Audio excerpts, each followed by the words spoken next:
Scott, Steve Paddock, guys. So, we're doing the meme of identifying a person after they're dead and contradicting it or investigating it based on images from previous sources, photos, ID cards, that sort of thing. So I'm going to be covering all of the different memes, and then we're going to come back to this. But before we start, what does the image on the right-hand side have to do with the others? And what do the color bars up through the center mean? So let's go on. This is what Stephen Paddock looked like when he was a kid. Over time, people's faces, bodies, everything changes. Hair color, people can dye their hair. You get the idea. Stephen Paddock's voter registration. Democratic Party, 1984. 100% can't debunk it. Or not. In Florida. So he was Florida man in 1984. So who was running for president, and was it just him picking that party for a local election? Which one dominates your world? And why am I including this in a video about eye color, or height? So let's continue. The presidential election was Ronald Reagan Mondale, so he was an anti-Reagan, but Reagan won anyway, so okay.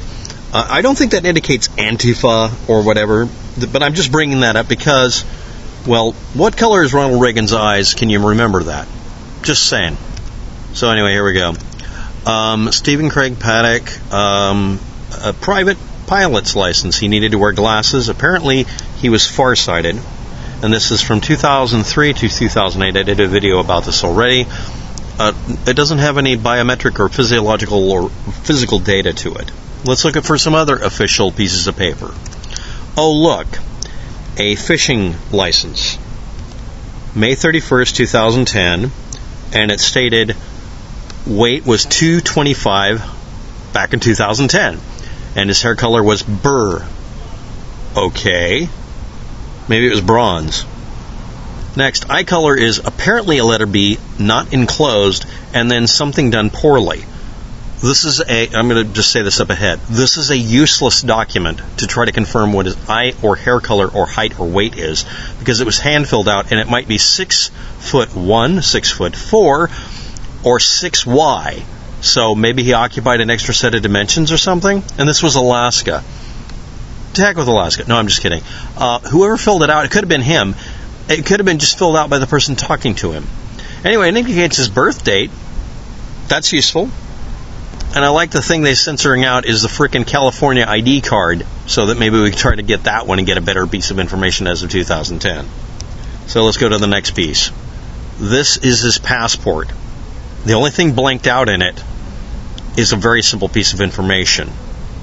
His birth date. And even though you have to fill out all the information about your physicality, it doesn't include his eye color. I don't even think it includes his height or weight. This is a clear version of a sample one using a guy named Andre Mario. There's the data. Florida. Coincidence? I think not. So let's get on to the next thing. There's the information that it should show, even though it asks for extra data. Basically, your signature is the only thing that would be considered physically to you besides the photo. So let's get back to that image in a minute.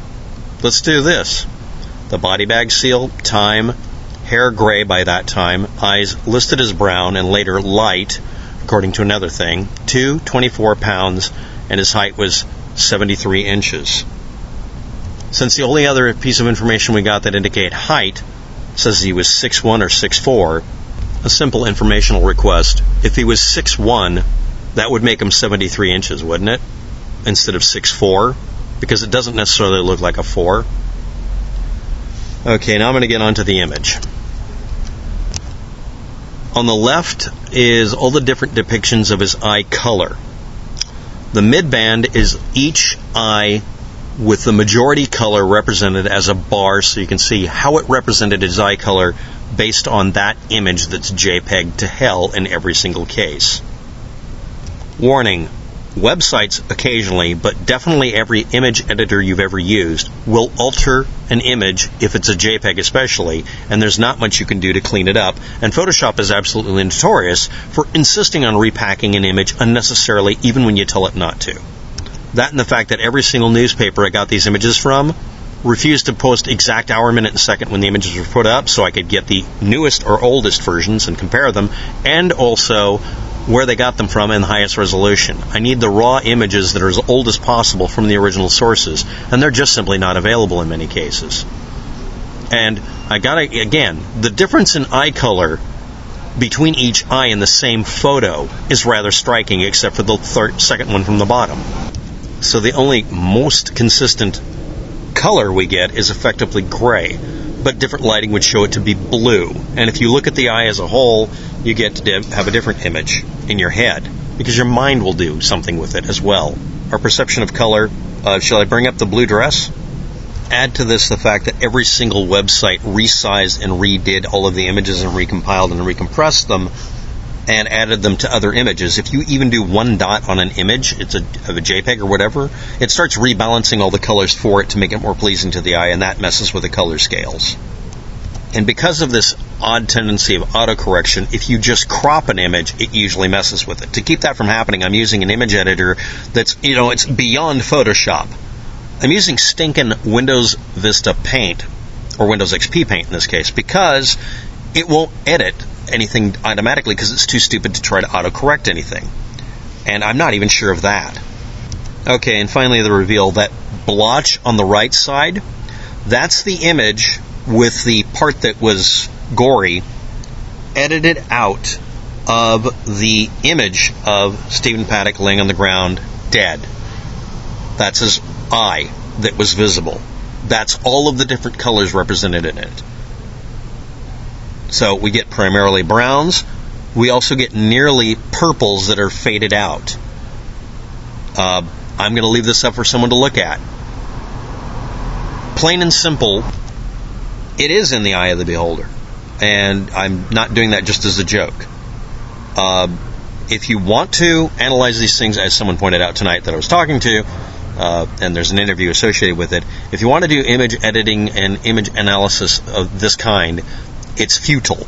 You're dealing with not raw images. You're not dealing with images that are stable. You're dealing with images that get edited and altered by every single thing that touches them, unintentionally or intentionally.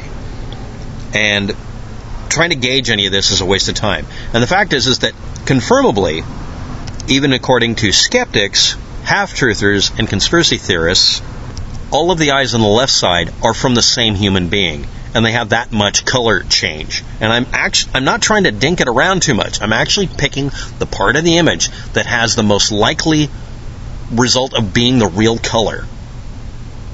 And you get that much variation from it, just from lighting, the kind of light used, whether it's tilted more to the blue, the red, or the green.